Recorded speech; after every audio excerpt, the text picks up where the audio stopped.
This is Lightning Power Lunch with Dave Mishkin and Greg Linnelli on Lightning Radio. We played really good tonight, and especially in the second period. I thought we were relentless on the puck. We played as a unit. Everybody was moving together, and it's hard to play against that. The way we played that period. Going into a road trip, if you can come out with 1 point, that's not a good road trip. So coming out with 3 is great, and it was a good win for us. To bank in to go home with. We had, I think, 15 shots, 5-on-5 last game, which is clearly not enough. But tonight we played desperate. We played a smart desperate tonight, and. We got the lead, and even though they tied it, we had a mentality to come out and lean on them in the second. We did, and proud of the guys tonight because we needed this one tonight, and they pulled through. Wow, did they pull through? That was a incredible performance, one that I haven't seen in quite some time, at least statistically. We're going to talk about the implications there. My partner's back, Dave Mishkin. Glad to have you, partner, after doing some... Thanks to Eric for pinch hitting on Friday. He always does a great job, and, you had some family stuff to take care of, and that's always I comes got a first. senior in high school, man. She's got decisions coming. She's got decisions coming from the schools, and then she's got a big decision coming. So it's exciting to have options, right? Dovetailed with her spring break. We were in Boston. She's applied to a bunch of schools in and around Boston. So my wife and daughter came up. They did some visiting on Thursday when the team was in Philadelphia, and then we went, the 3 of us, on Friday. But it was like an all-day thing. So thanks to Eric for filling in.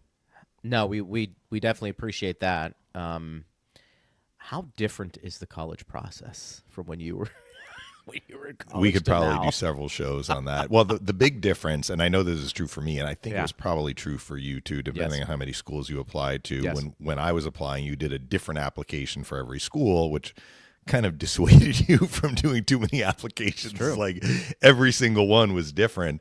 Now, of course, I shouldn't say of course, people don't know, but now they have what's known as the Common App. So you do one application, and that is your main application to every school. Now, some schools ask for supplemental material, depending on the school, so there may be some extra stuff. But it really, it facilitates the ability to apply to lots of schools. Sure. Now, you have to pay, right? I mean, it's not exorbitant, but usually to send an application, the school is getting a little cha-ching, right, to consider your application. I also think that, and maybe this was the case when we were in high school, Greg, but I just think it's gotten so competitive. It's like you look at the admission rates for these schools, and it's mind-boggling how low the admission rates are. And I think, look, if you have plans to go to college, there's a college that you can find. I think that's true across the board. But for the kids who have really pushed themselves in high school, I went to Yale. Honestly, I'm not sure I would get in today if I applied.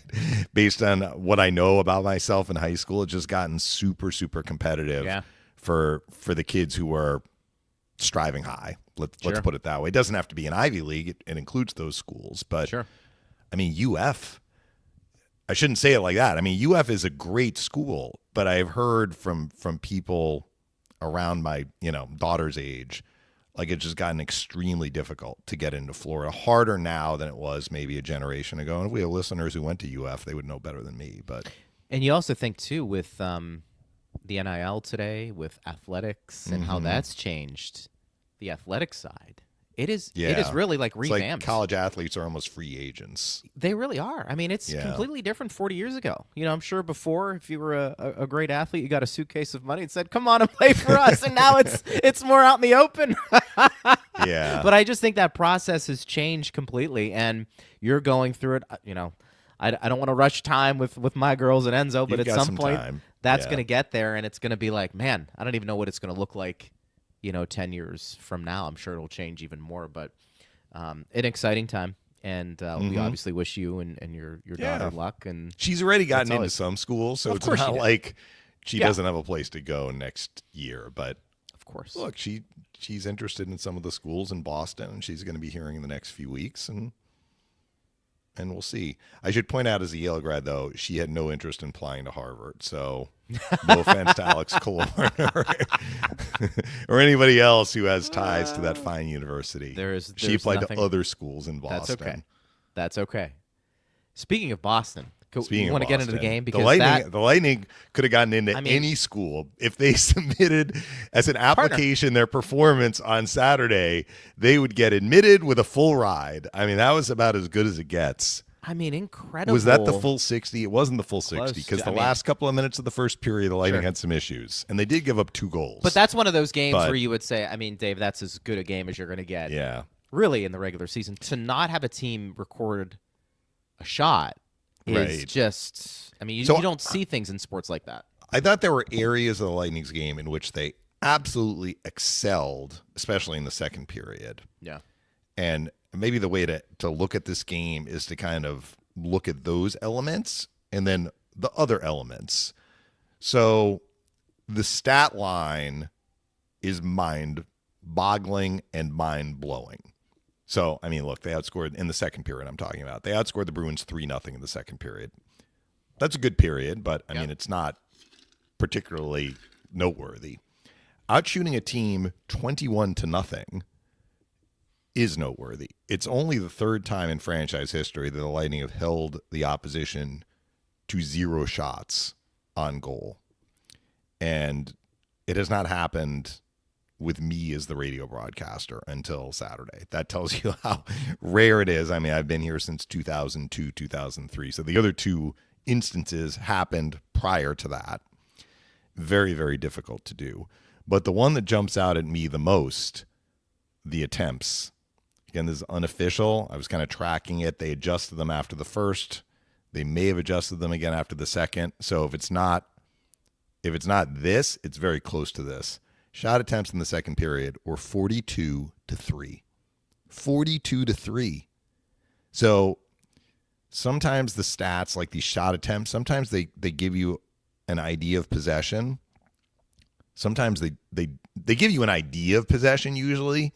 Sometimes they don't give you as clear a picture. 42-3 is a pretty clear picture of possession. So what did the Lightning do exceptionally well in the second period that allowed them to have that attempt advantage of 42-3? They managed the puck really well. So when they had it, they kept it.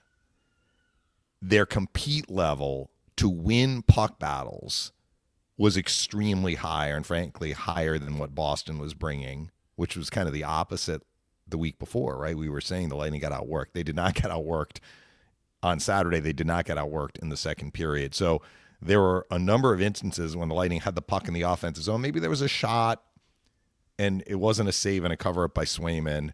Like, the puck was loose. Who's going to get it? So they talk about, like, shot save or shot miss, shot block retrieval. The Lightning were retrieving the puck. And it wasn't always just coming right to them. They were battling to win pucks and keep shifts going in the offensive zone. And their 3 goals scored in the second period, especially the first goal scored in the second period by Paul, and the third goal scored in the second period, which was their 4th goal overall, by Radish. Both of those came after the Bruins simply, like, they just got stuck out there. They could not get the puck out, and they had opportunities to win pucks. It wasn't like they had the puck and fumbled it away, but, like, it was a puck battle, and the Lightning were just hard on the puck, kept the puck. So I think they were off the charts exceptional in those areas, maintaining possession and then winning 50-50 pucks.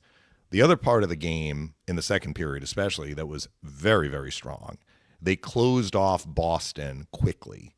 So the rare instances when the Bruins actually had the puck, they barely had it. Like, they had it and they got closed off. They lost the puck at the offensive blue line. If they brought it in, they didn't have it in for very long. The Lightning were doing what the Bruins weren't doing, which is getting the puck back and getting it out. So, you know, you have talked about your best theory of defense, which is kind of like in football, ball control. Like, if you have the puck, the other team is not going to be dangerous, and that was certainly the case. I ran into Matthew Darsh during the intermission. We were walking to the restroom, and he said we had attempts that period 16-1. I said the one was, so Casey Middlestad had a chance in the slot. At first, they gave him a shot on net, and then they looked at it, and it actually didn't reach Vasilevsky. It hit a Bruin player. So that was one of their 3 attempts. Goes as a shot block, but it was like an own block. He said, yeah, we counted that as a chance, even though I guess it wasn't on net. But that was it. That was all the Bruins got in that second period, and the Lightning had 16. So,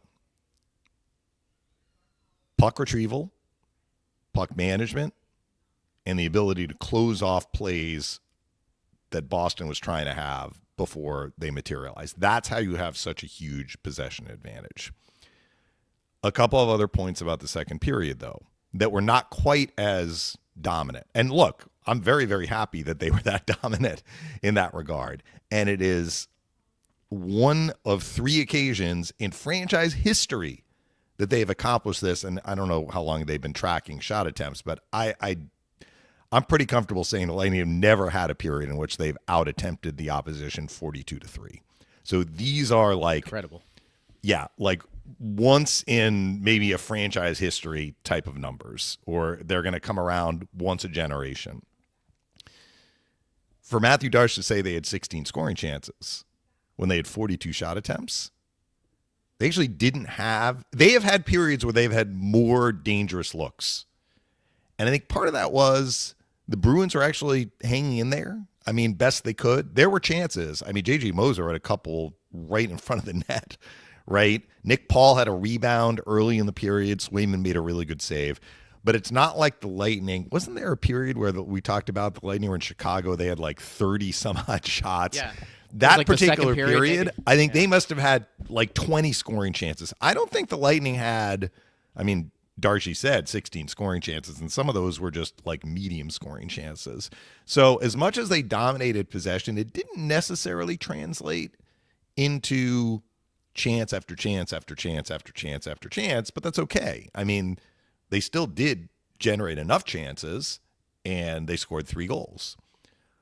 The other part I will say, and this is just about the game as a whole, we wanted the Lightning to get better defensively from what we have seen in the last 4 games. I think they were, but I'm curious to see. I mean, they allowed 2 goals, right? They held the Bruins to only 12 shots. That's a great defensive performance. But so much of what they were able to do defensively was because they had the puck. So when you actually look at the rare times the Bruins had the puck, I mean, the Lightning had a pretty bad breakdown on the Elias Lindholm goal.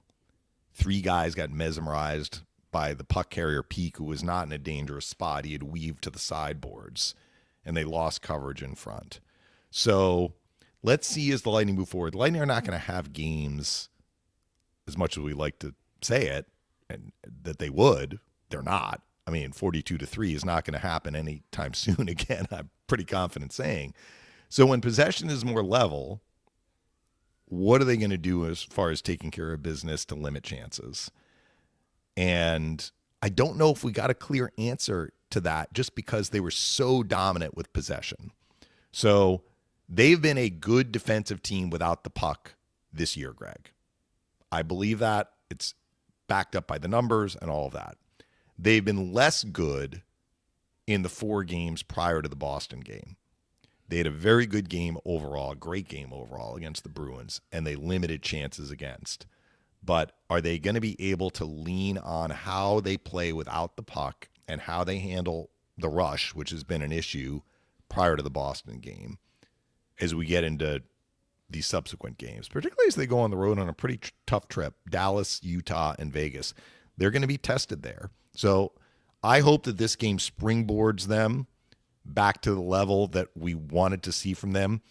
And by level, what I'm talking about is limiting chances against, but you're limiting chances against not only with possession, but also when the other team is looking to do stuff and there's nothing there. We didn't really see a lot of that on Saturdays because the Lightning were so dominant with puck possession. I know I'm kind of probably splitting hairs here a little bit, but when we're looking at the trajectory of the Lightning, it's like they wanted to bounce back. They were not happy with how the trip had gone. They were not happy with kind of their last 4 games. Generally, they wanted a response. They got it. Now they need to move it forward, and I think part of that is going to be How are you defending without the puck? How are you defending the rush? Let's see how they do tonight against Philly that really hurt them on the rush on Thursday. The Flyers scored their 3 goals all off the rush, and they had other looks off the rush too. So I think actually this will be a good test to see if they can kind of maintain what we saw in the Boston game and then build on it.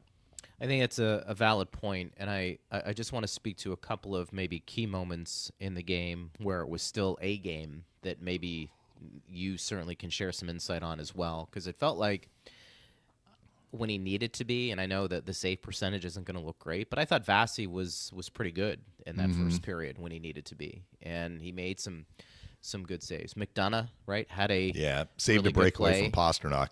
Those are that would have been a rush chance, certainly a breakaway, but part of that is just like Pasternak does that. Like it was a shot block. As soon as he saw the shot was blocked, it was blocked by a guy down low, and then it came to Geekie, who was a little higher, and Pasternak was gone.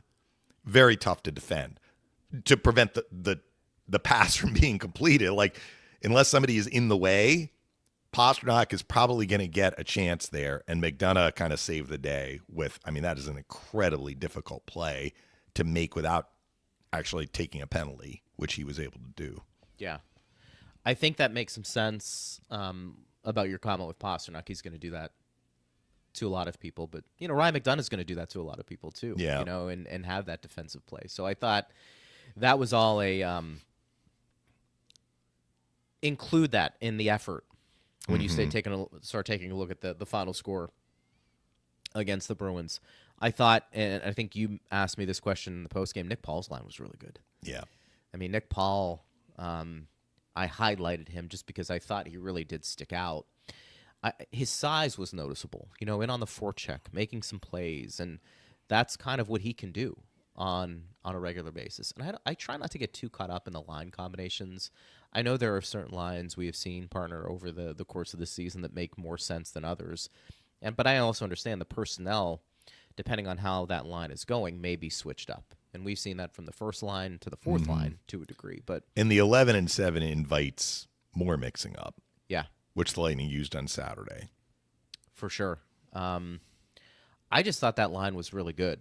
And I don't know, again, where some of these guys... Gonçalves. With and I don't know where these guys slot in. I don't. I mean, Gonçalves, you know, is he a third-line guy on this team? I mean, he might be.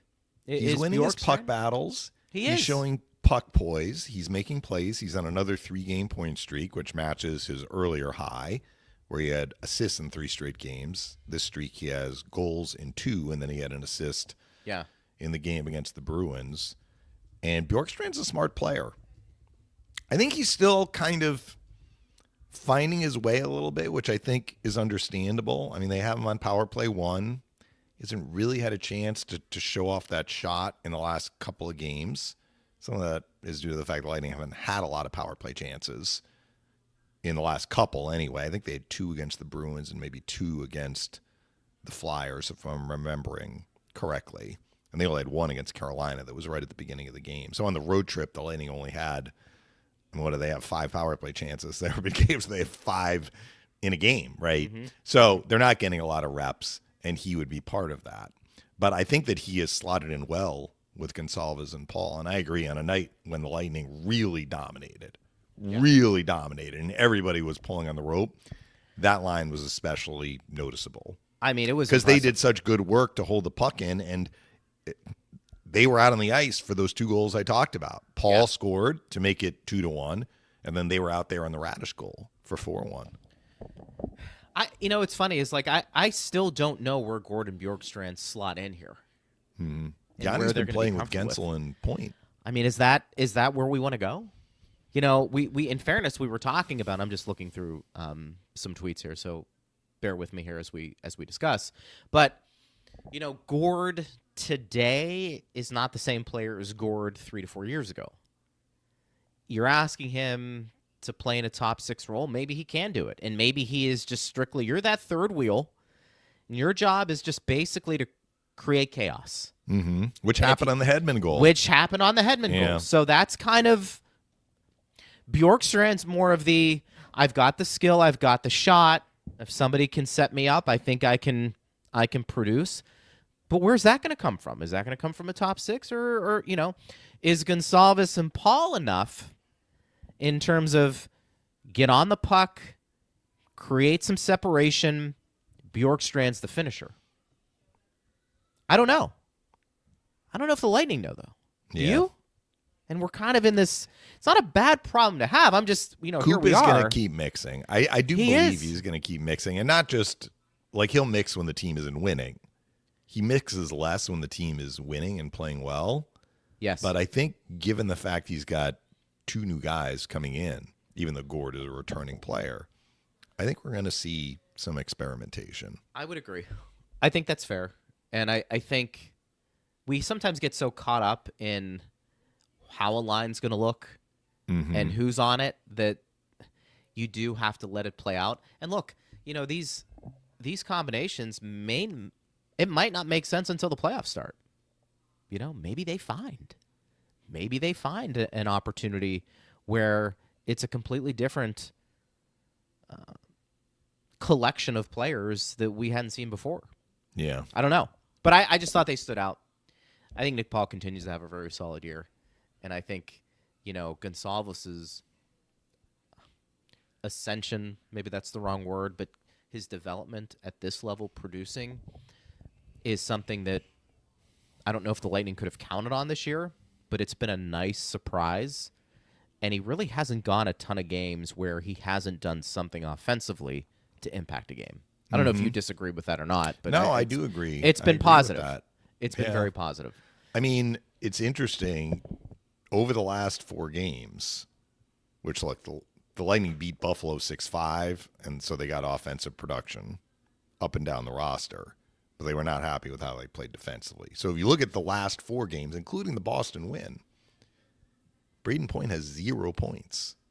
Now, he had an assist that was taken away because on the first goal, he had an assist, and then they determined that Radish's shot. On the play-by-play, they actually have Gord with a tip wide of the net, which I'm like, what are they watching? That puck looked like it bounced right to Hedman. It wasn't like wide of the net, but it may have hit Gord, in which case he deserves an assist, and he got an assist. So Point didn't get an assist on that particular goal, but it is the first time this year that Brayden Point has gone 4 straight games without a point. Gensel the same.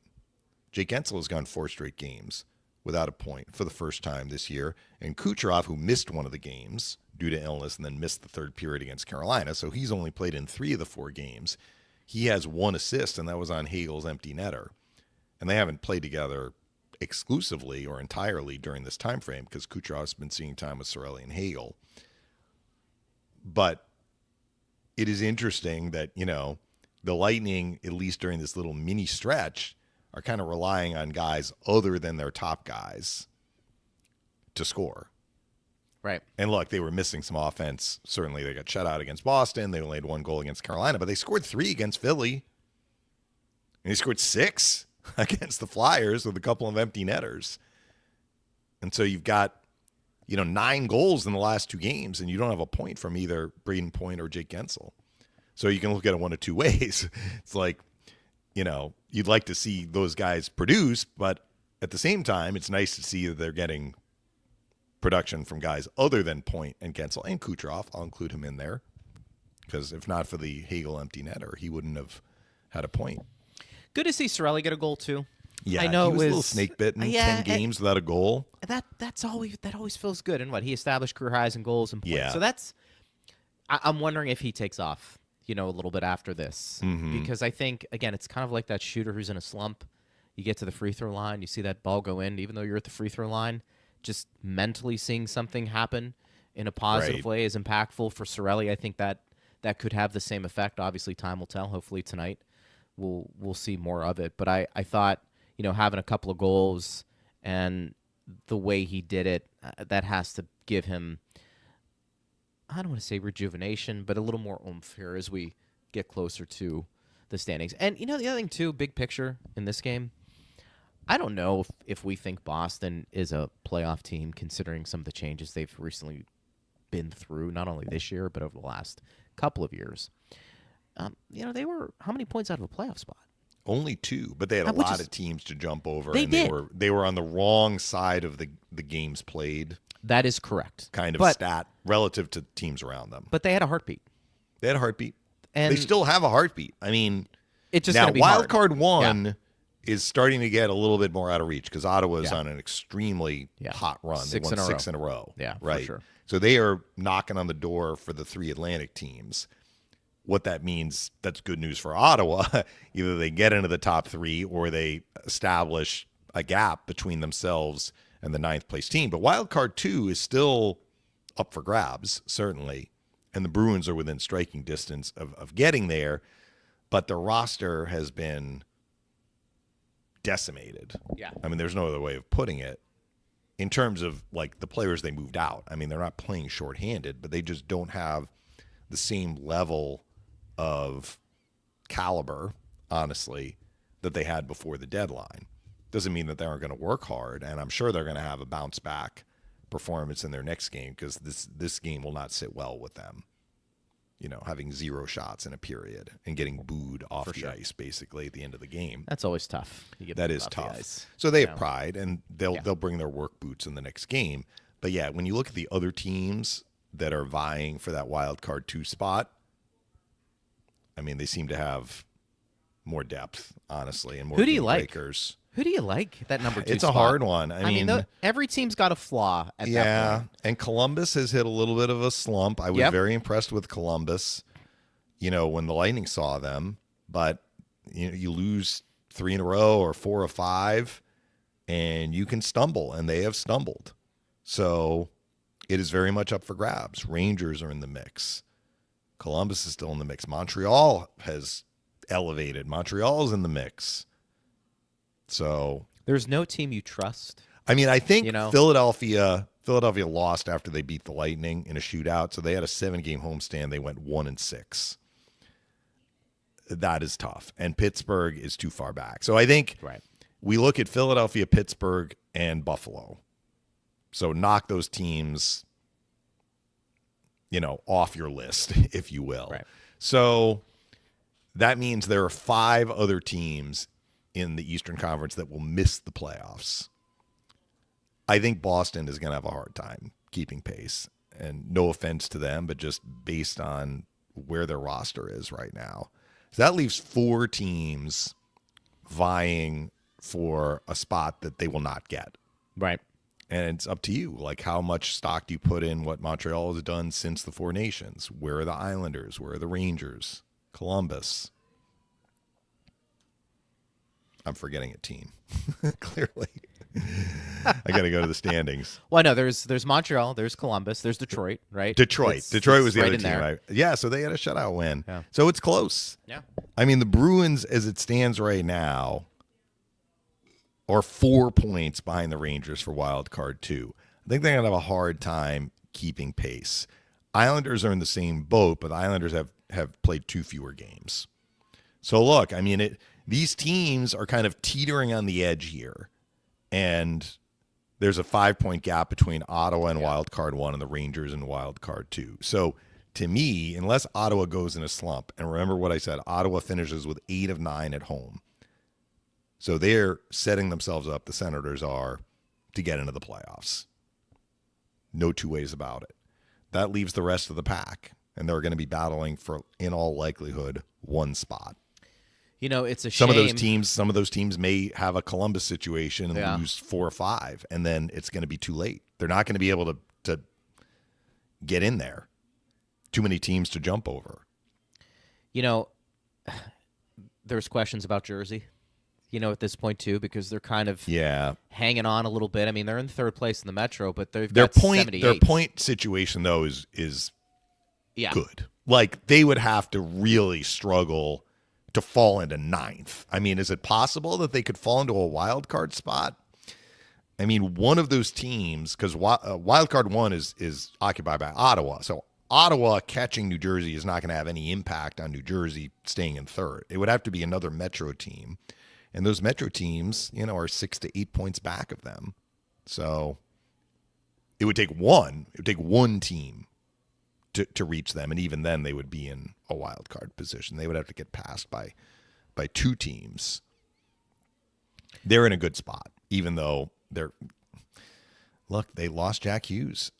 And I saw Dougie Hamilton is out again. Like, that's a huge blow to their team. I don't know what it's going to mean for them, assuming they get into the playoffs, which I think they will. I'm not sure what it's going to mean for them in the playoffs. You know what's also interesting, too, is you're seeing a little separation in the Metro from the first and second place teams and the third place team. I mean, Carolina's playing pretty well. Yeah. I mean, they've turned things around, and New Jersey hasn't. So that's why you're seeing that separation. And then you got the Atlantic, and we can bring it back to the Lightning. Yeah, which is why look. Tonight's game's a big one from the Lightning's perspective. Toronto is slumping. Toronto is slumping. They lost at home to Florida in regulation. They lost at home to Ottawa in regulation. I mean, I still think Toronto's a good enough team that they're going to, figure things out and stop the losing streak. But the Lightning right now are tied with the Maple Leafs in the standings, and they have the tiebreaker basically in their corner right now because the first tiebreaker is regulation win. So you might say, like, well, why did the Lightning have a tiebreaker? They've lost 3 games to Toronto in the head-to-head. The first tiebreaker, regulation wins. The Lightning have 2 more than the Maple Leafs. Maple Leafs actually have more in the second tiebreaker, which is regulation and overtime wins. So that tells you the Leafs have won a lot of games in overtime. Sure. It looks like they've won 7 games in overtime, which has helped them. So if they end up being tied in regulation wins, it goes to the second tiebreaker, which the Leafs are a leg up. So that's very close. It may end up coming down to one of those tiebreakers. But what do we say about Florida? Florida was on that hot streak. They were winning a bunch of games at home. We talked about it like they're going out on a 6-game road trip, facing some teams that are lower in the standings, but going on the road is tough. It's a long trip, and they have all of these back-to-backs. They had 5 left. Now they have 4. And what has happened to them on this road trip? They had a third-period lead, a 2-goal lead in Boston in the third period. They give up 3 in a row and lose in regulation. Right. Then they beat Toronto in the head-to-head, which actually helped the Lightning that one of those teams didn't get any points.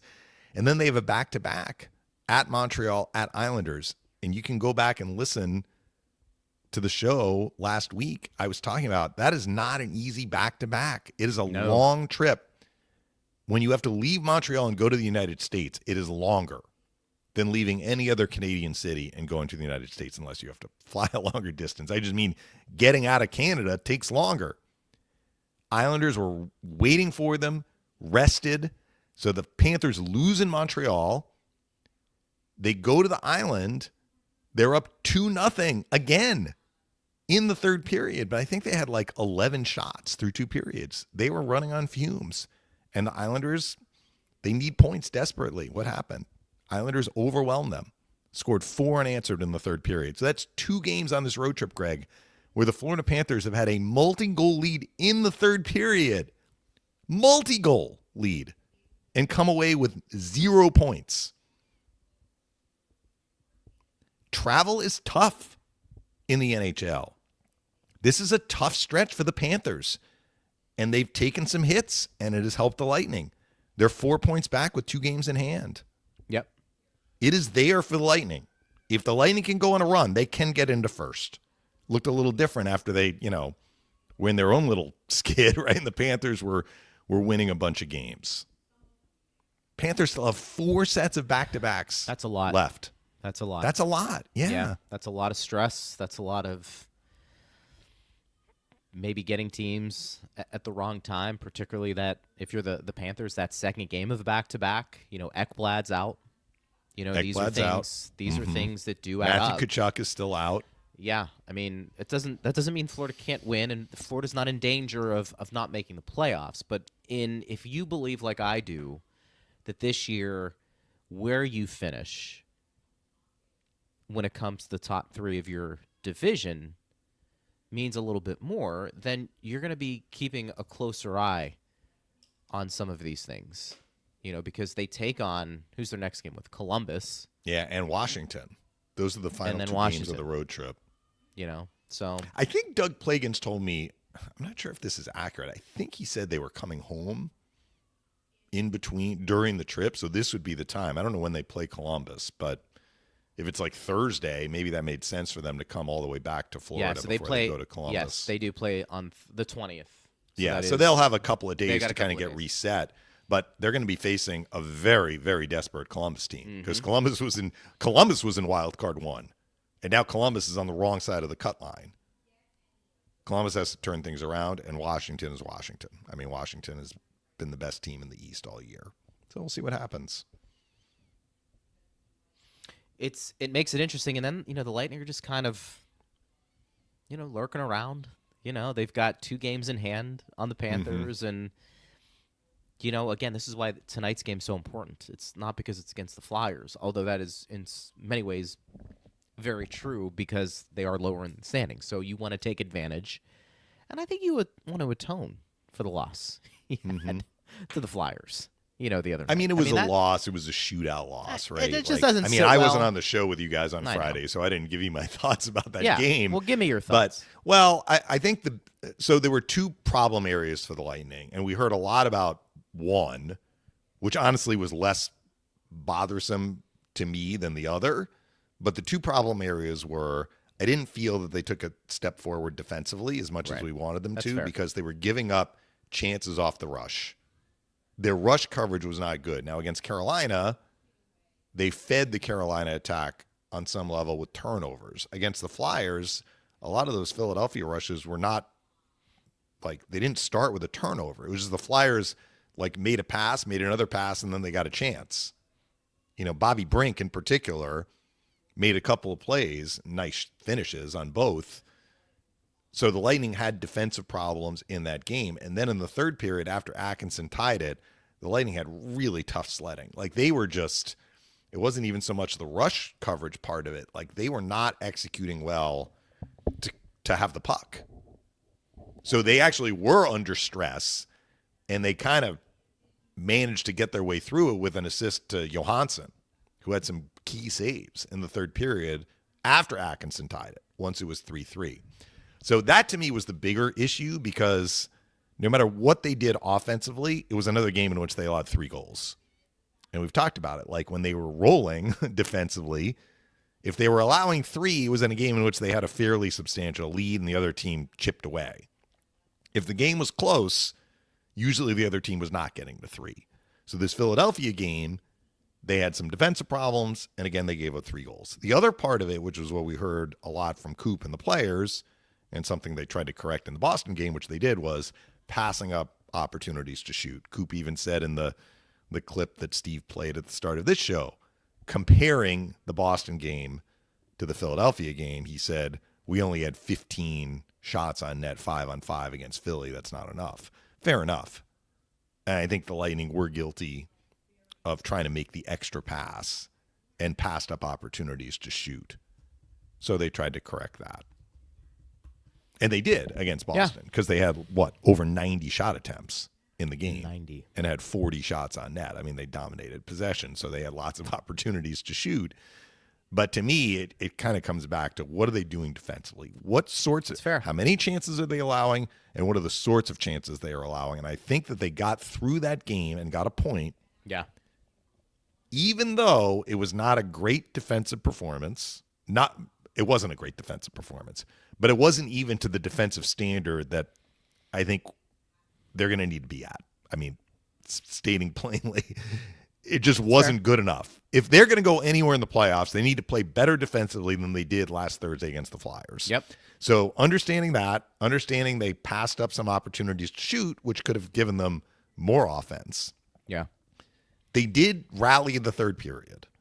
They got a goal from a guy who recently was just sent to the minors, and he comes up with a huge goal early in the third, and they're able to get a point out of that game when they're without Kucherov, and their top line did very little offensively. Sure. I mean, the offense they got was from depth people. They got a goal from Gonçalves, they got a goal from Gergensons, they got a goal from Cam Atkinson.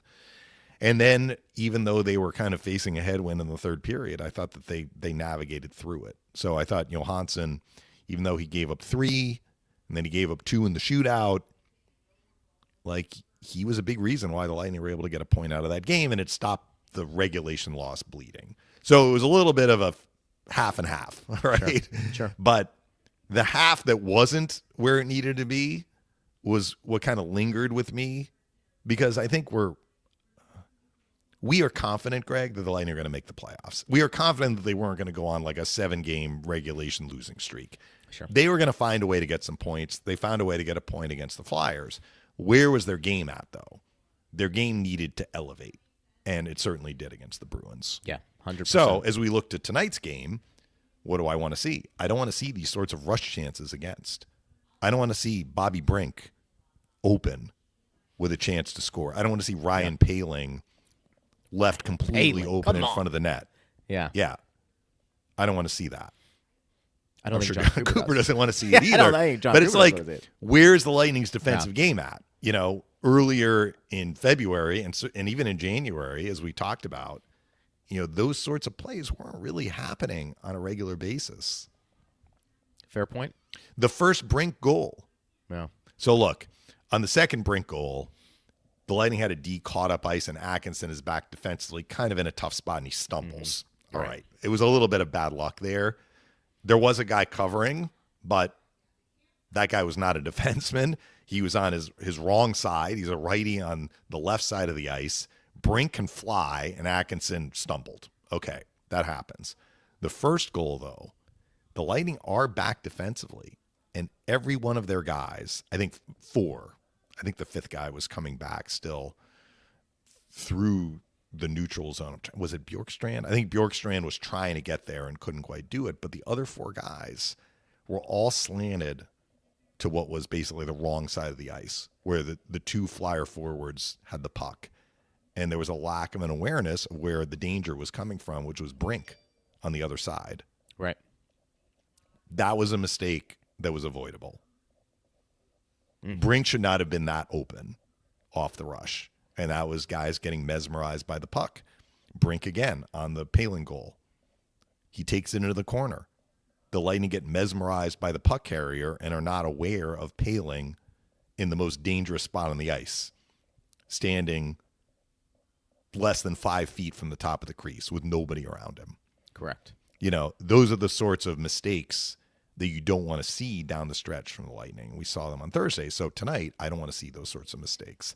And if it's a game like we had in the first meeting that was just a low-scoring game, not a lot of chances, 1-1, Flyers dig in, they play hard, they block shots. All right, you know, like, I would rather see, if the Lightning are going to lose again in a shootout, 3 in a row to the Flyers, who lead the NHL in shootout wins. We can get to this stat, which I thought was interesting too, Greg, because we've talked about number of shootout games in the NHL this year.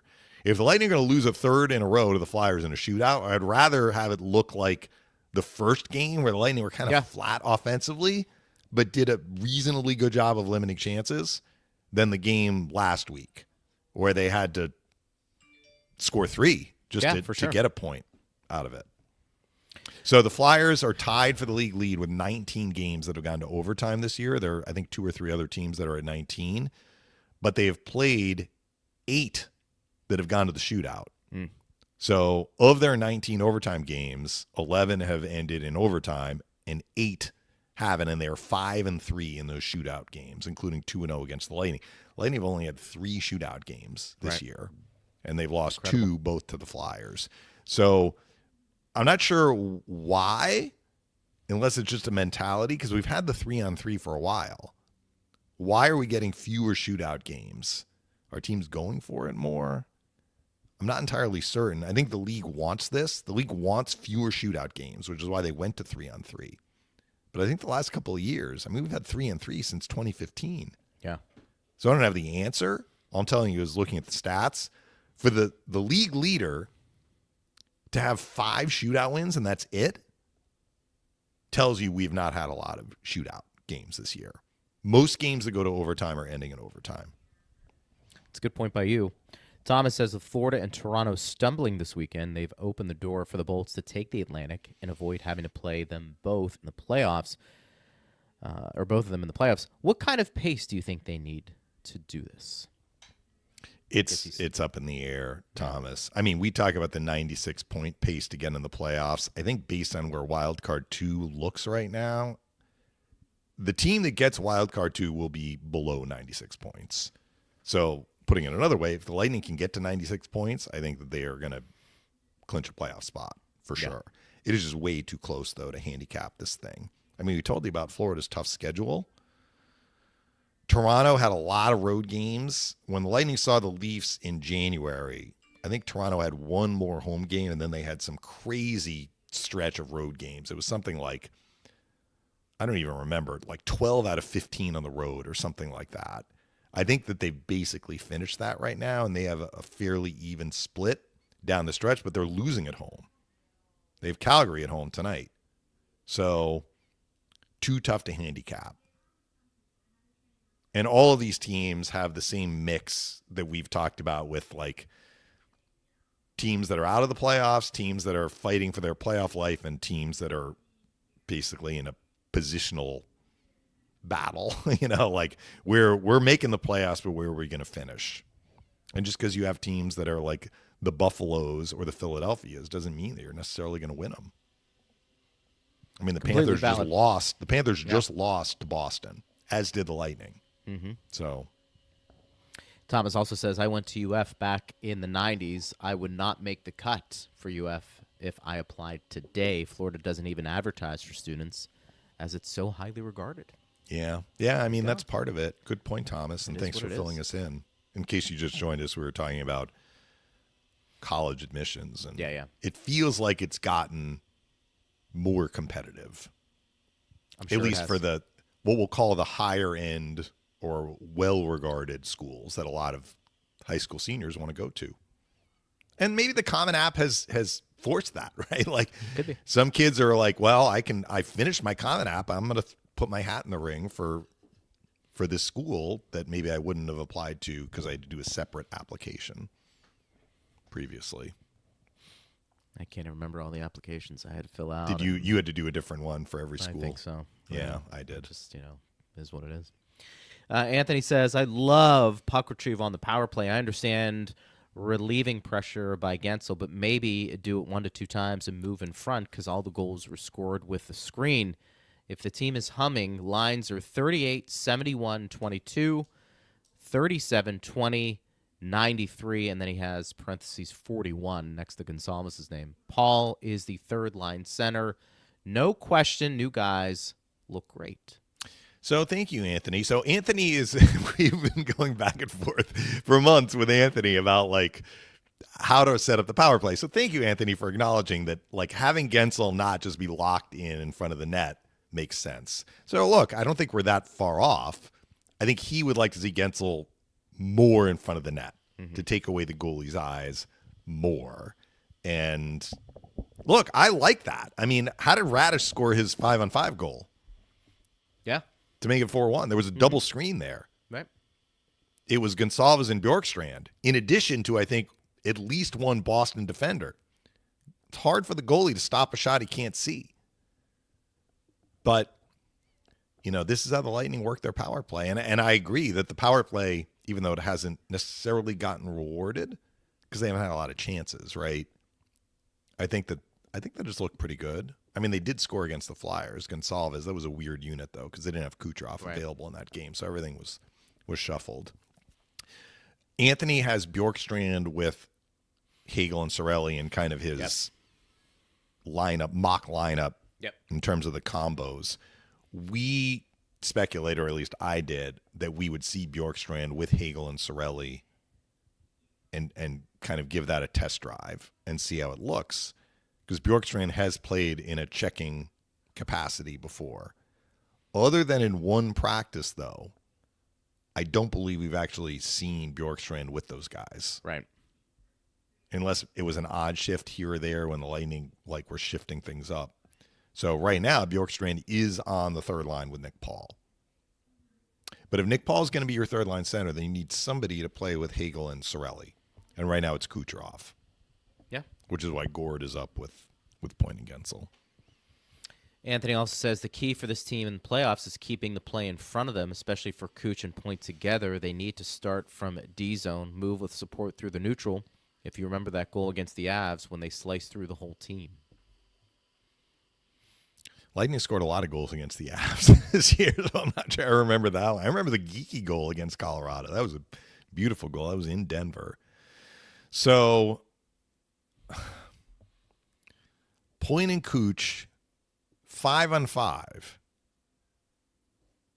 they are not the last guy back. Sometimes in the power play they are, and I'm not sure if he's saying that they're the last guy or they just need more support. But both of them do look to stick handle across the blue line, and sometimes you lose the puck when that happens.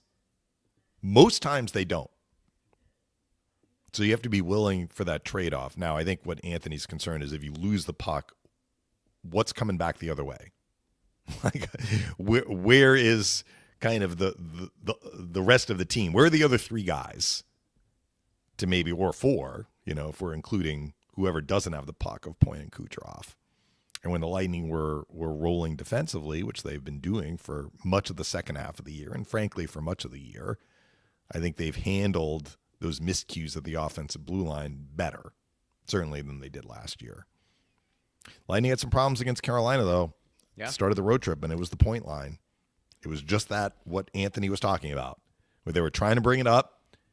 Carolina was standing up the blue line, knocking the puck away, and they were coming back with speed and oftentimes with numbers. Go at it. It's safe. Dump it in. Chip it in. Yeah. Chip it in. Dump it in. Let's go. Al says it's pick your poison playoff this year. There's no easy scenario, so winning the division or at least finishing second becomes a higher priority. Home ice advantage looms large.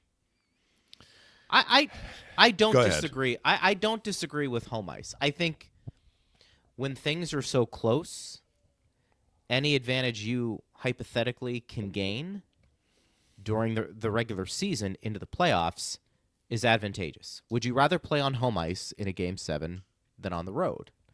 Of course, the coach whose team is on the road will say, we actually like this situation because the pressure's off us. But I think all in all, you'd like to be on home ice with your fans rocking and rolling, and we certainly know ownership wants that extra game because that's gate revenue. Mm-hmm. But I think you'd rather be in your barn for a Game 7. And I think, look, yes, we know playoff hockey, if you start on the road, what's the adage there? Just split. Yeah. Get a split. And I get that. You can put early pressure on the team the home ice advantage if you can win, especially Game 1. You can absolutely do that. But I think if you can also go up 2-0, that feels like a bigger challenge for the team down to come back and then win, the next 4 or 5. Yeah. So I think I'd rather start at home. I never really, Dave, and you know me, I never really felt like that was a big priority for the Lightning in the years we've been doing shows together because I felt like, look, I just think that team is wired. I feel pretty confident if they start a series on the road, there's a good chance with that goaltender and the players they have, they're going to at least split. And most times they have. So when the Lightning were winning cups, 2020 was weird because it was the bubble. So, I mean, being the road team simply just meant that you didn't get last change. It was different. But in 2021, they did not have home ice in the first 2 rounds. And in 2022, they didn't have home ice in any of the rounds. Yeah. And they won 3 of those rounds, got to the Stanley Cup final.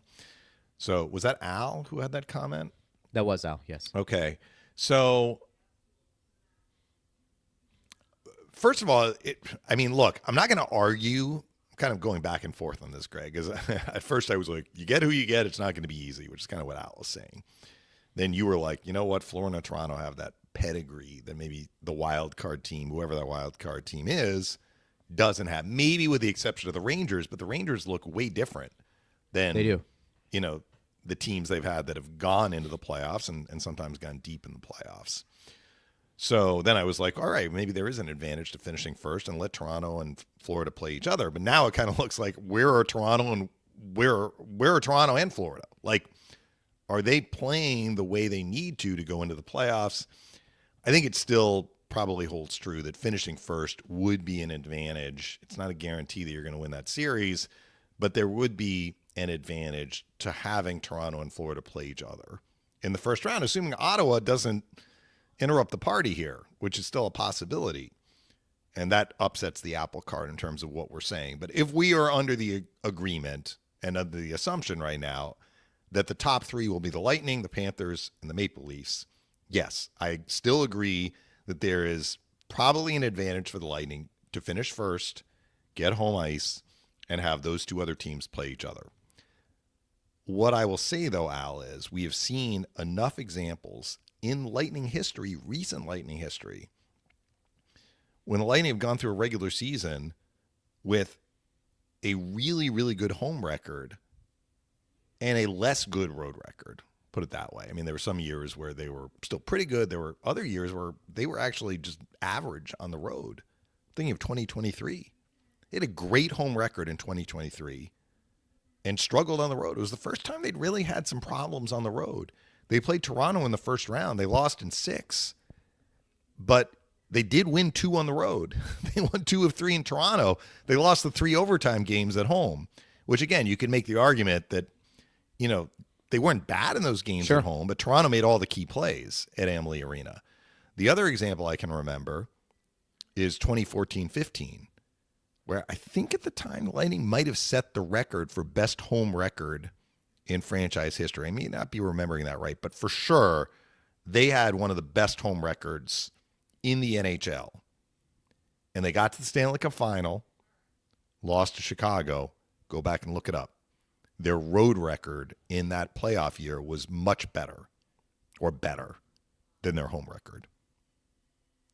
They were kind of a 500 team at home. They might have even finished a game under 500 because they ended up losing, 2 of 3 to the Hawks at Amalie in the Stanley Cup final. So what we see in the regular season doesn't always translate to the playoffs in this home road breakdown.